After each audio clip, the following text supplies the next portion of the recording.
Hello दोस्तों। तो हमारी आज की कहानी है मुझे अपनी पत्नी पर गर्व है। वरुण, तुम्हें इस महीने की तनख्वाह तो मिल गई होगी। मुझे घर खर्च के लिए पैसे चाहिए और आरव के जूते भी लाने हैं। बच्चा अब बड़ा हो गया है तो जूते उसके पाँव में फिट नहीं बैठते हैं। कंचन ने रात को सोने से पहले कहा। तभी वरुण बोलता है, तुम्हें सबकी चिंता है पर खुद के लिए भी जरा सोच लिया करो।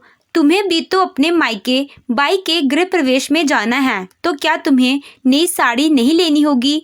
घर में सबके लिए सोचती हो, करती हो, पर खुद की जरूरतों को मार देती हो। तनख्वाह मिल गई है और आरव के नए जूते भी आ जाएंगे, पर तुम्हें भी मैं नई साड़ी दिलाकर ही रहूंगा। नहीं वरुण, मैं नई साड़ी लेकर क्या करूंगी? शादी के समय की इतनी सारी सिल्क की साड़ियाँ रखी हैं, मैं वो पहन लूंगी। पहले उन साड़ियों को पहना ही नहीं क्योंकि ज़्यादा चलती नहीं थी। अब तो सिल्क की साड़ियाँ चलन में हैं, मैं तो वही पहन लूँगी। आजकल सब पहन रहे हैं, बेकार ही पैसे खर्च करने से क्या फ़ायदा। ख्वाहिशें का तो कोई अंत ही नहीं है। इन पैसों से मम्मी और पापा जी की 2 महीनों की दवाइयाँ आ जाएंगी, तुम पर भार भी नहीं पड़ेगा। फिर अगले महीने आरव की स्कूल की फीस भी तो भरनी है। अभी बहुत सारे खर्चे हैं, संभल कर खर्चा करना होगा, कंचन ने कहा। कंचन की बात सुनकर वरुण यही बोला, हाँ तुम तो हमेशा सही बात करती हो, बचत की ही बात करती हो, खर्चे की बात तो सिर्फ मैं करता हूँ। पर मेरा बड़ा मन है, एक छोटी सी ख्वाहिश है, किसी दिन मैं तुम्हें अपनी कमाई से एक नई साड़ी दिलाऊं। बहुत साल हो गए हैं तुमने नई साड़ी नहीं ली है।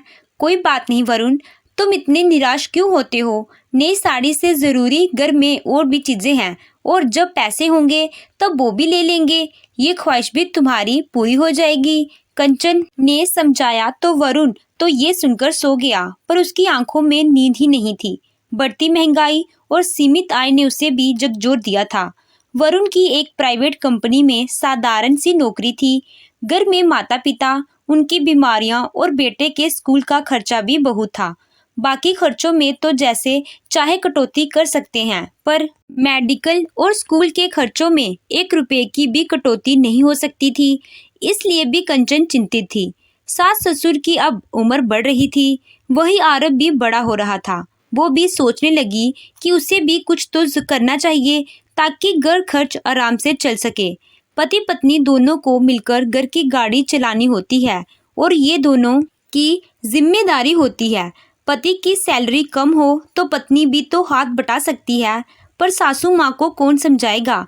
उन्हें तो मेरा काम करना ज़रा भी पसंद नहीं है। जब से इस घर में आई हूँ तंगी देखी है, और मैं खुद इतनी तो पढ़ी लिखी हूँ कि किसी भी स्कूल में मुझे नौकरी मिल सकती है।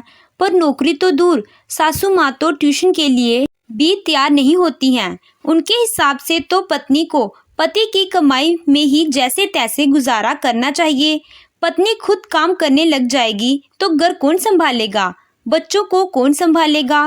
पर अब तो आरव बड़ा हो रहा है, वो अपने दोस्तों पढ़ाई लिखाई में व्यस्त रहता है, तो अब मैं काम कर सकती हूँ, कल बात करूँगी। ये सोचकर कंचन सो गई। सुबह उठकर वो खाने और टिफिन में लग गई। वरुण के जाने के बाद उसने घर का काम किया, फिर अपनी सास से बात की। वो बाहर नौकरी करना चाहती है ताकि घर खर्च चल सके। ये सुनते ही उसकी सास भड़क गई। तुझे घर पर जो भी करना है वो कर ले, पर बाहर जाने की सोचना भी मत। घर में हमें अकेला छोड़कर तू बाहर चली जाएगी तो घर कौन संभालेगा? कंचन अपने आप को बेबस महसूस कर रही थी, पर उसने समझदारी से काम लिया और घर पर कमाने का सोचने लगी। शाम को वरुण घर आया तो उसने चाय देकर इस बारे में बात की। वरुण घर खर्च चल रहा है, पर कभी भी कोई अचानक मोटा खर्चा आ जाता है तो बड़ी परेशानी हो जाती है। मैं क्या घर पर रहकर ट्यूशन पढ़ा लूँ? ट्यूशन से अच्छी कमाई भी होगी और मेरे पास जो ज्ञान है दूसरों के भी काम आएगा। खर्चे तो ऊपर चले आ रहे हैं। वरुण सहमति दे देता है। एक दिन आरव स्कूल से आता है और टीवी चलाता है, पर टीवी स्टार्ट नहीं होता है तो वो कहता है, मम्मी सबके पास नया और बड़ा टीवी है, हमारे पास ये छोटा सा टीवी है जो कभी ढंग से चलता ही नहीं है। पापा को कहिए कि मुझे नया टीवी चाहिए। तब कंचन ने समझाया, आरव अब तू बड़ा हो गया है, ऐसी ख्वाहिशें मत किया कर, टीवी में ज़्यादा समय मत बर्बाद किया कर। तुझे तो खेलने का इतना शौक है, मैदान में जाकर खेला कर। घर में बैठकर टीवी देखने से अच्छा है उस समय को किसी अच्छे काम में लगाएं। वैसे भी टीवी खराब हो गया है तो वो तो ठीक हो जाएगा। कोई भी चीज़ खराब होती है तो हम पहले उसे ठीक कराते हैं, ना कि एकदम से नई ले आते हैं। बेटा, तू पापा को नई टीवी के लिए मत बोलना, उन्हें बुरा लगेगा कि वो तेरी ये इच्छा अभी पूरी नहीं कर पा रहे हैं। टीवी एक शौक है, ना कि ज़रूरत है, और टीवी के बिना भी जिंदगी आसानी से चल सकती है। इसलिए तू जब बड़ा होगा, कमाने लग जाएगा, तब तू अपने शौक पूरे करना। अभी तो पढ़ाई लिखाई पर ज़्यादा ध्यान दे। आरव को बात समझ में आ गई और उसने फिर नया टीवी लाने की बात नहीं की। वो अब अपनी पढ़ाई और खेल पर ज़्यादा ध्यान देने लगा। कंचन ने अब ट्यूशन पढ़ाना शुरू किया। इसके बाद उसने दोपहर का समय रखा जब सास ससुर आराम करते हैं, और तब खाने का काम भी नहीं रहता है। ट्यूशन से थोड़ी बहुत कमाई होने लगी, पर वो इतनी ज़्यादा भी नहीं थी कि घर खर्च आराम से चल सके। वरुण अपनी ओर से अपनी कंपनी में पूरी मेहनत कर रहा था और कंचन घर संभालने के साथ ट्यूशन भी पढ़ा रही थी। इन सबके बीच वो अपने सास ससुर का भी अच्छे से ख्याल रख रही थी। उन्हीं की सेवा करने से उसे आशीर्वाद मिल रहा था। अब ट्यूशन के बच्चे भी बढ़ने लगे थे और कमाई भी बढ़ रही थी। पर ये सब करते हुए कंचन को सुबह से लेकर रात तक लगना होता था। फिर भी वो पूरा काम करती थी। उसकी मेहनत और काम देखकर एक दिन सासू माँ बोलती है कि अब तू साफ सफाई के लिए मेड रख ले, थोड़ा आराम मिल जाएगा। तो वो कहती है, मम्मी जी, पैसे आने शुरू ही हुए हैं कि आप खर्चे की बात कर रही हैं। साफ सफाई तो आधा घंटा में हो जाती है, उसके लिए मेड रखने की क्या ज़रूरत है। मुझे तो ये भी फालतू का खर्चा लगता है। फिर घर में कोई छोटा बच्चा तो है नहीं जो घर गंदा करेगा। घर साफ रहता है और मैं कर लेती हूँ। वैसे भी हाथ पैर चल रहे हैं, जब तक तो काम करूँगी। इससे मेरी कसरत भी हो जाती है, थोड़ा शरीर भी हिलता है। ट्यूशन पढ़ाते वक्त भी बैठी ही रहती हूँ।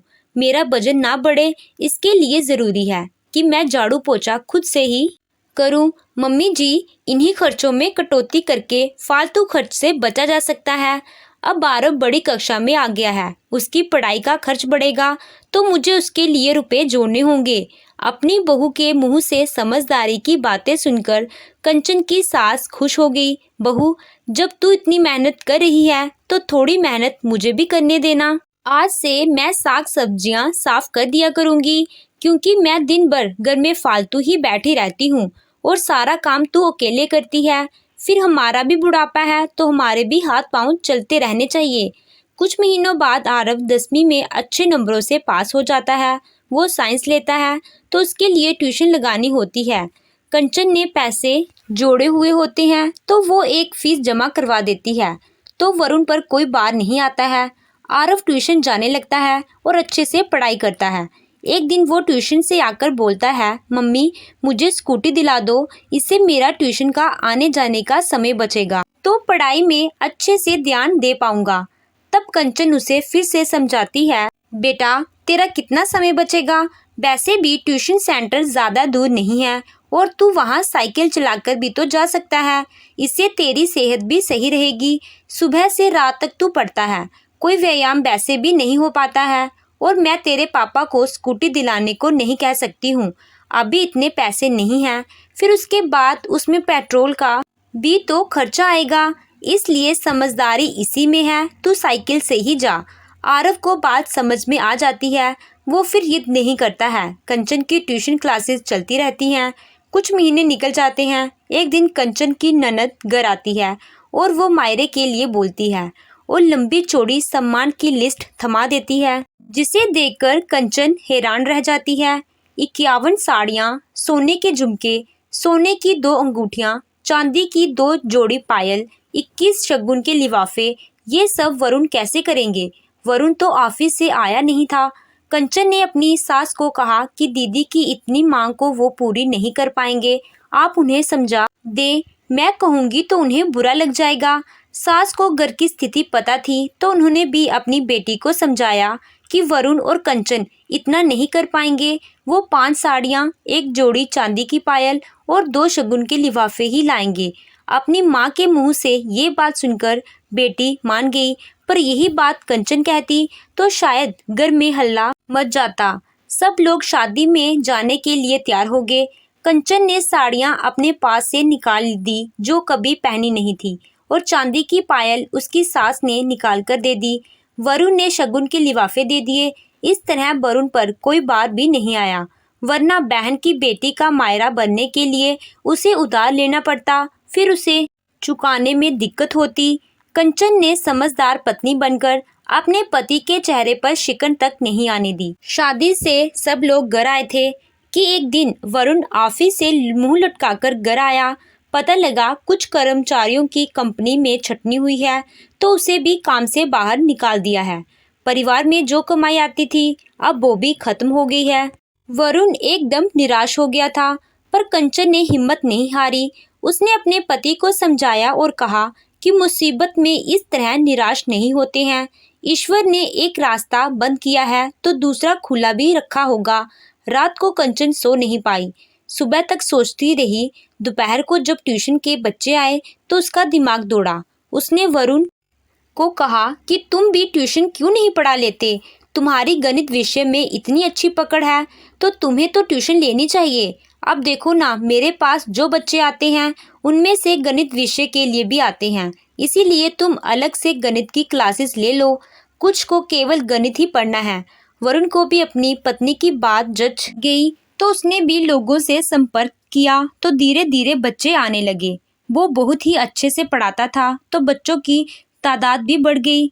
अब दोनों मिलकर बहुत अच्छा कमाने लगे। उन्होंने अलग से किराए पर घर ले लिया और अब और लोगों को भी पढ़ाने के लिए रख लिया। अब उनका कोचिंग सेंटर शहर का नामी गिरामी कोचिंग सेंटर बन चुका था। वहाँ विद्यार्थियों की तादाद भी बढ़ गई। उनके द्वारा पढ़ाए गए बच्चे ऊंची नौकरी करने लगे। आज बहुत शुभ दिन था। उनके कोचिंग सेंटर का स्थापना दिवस था। कंचन तैयार हो रही थी, तभी वरुण ने हाथों में एक पैकेट दिया। मेरी तरफ से ये उपहार तुम्हारे लिए, मेरी छोटी सी ख्वाहिश। वरुण कंचन के लिए नई साड़ी लाया था, जिसे देखकर कंचन की आंखें खुशी से भर आई। उसने वो साड़ी पहन ली और नीचे आ गई। सारा मीडिया भी आया था। वरुण जी, आपने इतना बड़ा कोचिंग सेंटर खोल दिया, इसकी प्रेरणा आपको किससे मिली? आपने ये सब कैसे किया? आजकल आप कुछ गरीब बच्चों को भी निःशुल्क पढ़ा रहे हैं। वरुण अपनी पत्नी की ओर इशारा करके कहता है, इसका सारा श्रेय मेरी पत्नी को जाता है। मैं बहुत नसीब वाला हूँ जो मुझे ऐसी पत्नी मिली, जिसने मेरी कम सैलरी में भी कभी कोई शिकायत नहीं की, कभी मुझे ताना नहीं मारा, कभी मुझसे नाराज नहीं हुई, अपनी ख्वाहिशों को हमेशा मेरी खुशी से बढ़कर रखा। मैं बहुत भाग्यशाली हूँ जो मेरी पत्नी ने हर समय मेरी जिम्मेदारियों के बोझ को हल्का रखा और बराबर बांटकर सहयोग किया। कंचन ने मेरे बुरे दिनों में भी बहुत अच्छे से साथ दिया और मुझे संभाला, मुझे हिम्मत दी। जब मेरी नौकरी चली गई थी तो हौसला दिया और मैं बच्चों को पढ़ाने लगा, और आज इस मुकाम पर पहुंच गए हैं कि हमारा अपना कोचिंग सेंटर है। मुझे अपनी पत्नी पर गर्व है, और अब मेरे बेटे ने भी अपनी इंजीनियरिंग पूरी कर ली है और अब वो भी इसी कोचिंग सेंटर से जुड़ेगा और बच्चों को पढ़ाएगा। पूरा हाल तालियों से गड़गड़ाहट से गूंजने लगा। वरुण के माता पिता भी अपने बेटे बहू की प्रगति देखकर बहुत खुश थे। दोस्तों, पत्नी अगर चाहे तो उसका पति ऊंचाइयों को छू सकता है, वरना जिन पतियों को सैलरी कम मिलती है उनकी पत्नियां उन्हें ताना देकर उनका जीना मुश्किल कर देती हैं। पत्नी को हर कदम पर पति का साथ देना चाहिए। ख्वाहिशों का तो कोई अंत नहीं होता है। अगर पत्नी चाहे तो कम पैसों में भी खुश रह सकती है। आपको कहानी कैसी लगी कमेंट करके ज़रूर बताएं। कहानी अच्छी लगी हो तो वीडियो को लाइक कीजिएगा। चैनल पे नए हो तो चैनल को सब्सक्राइब कीजिएगा। Thank you.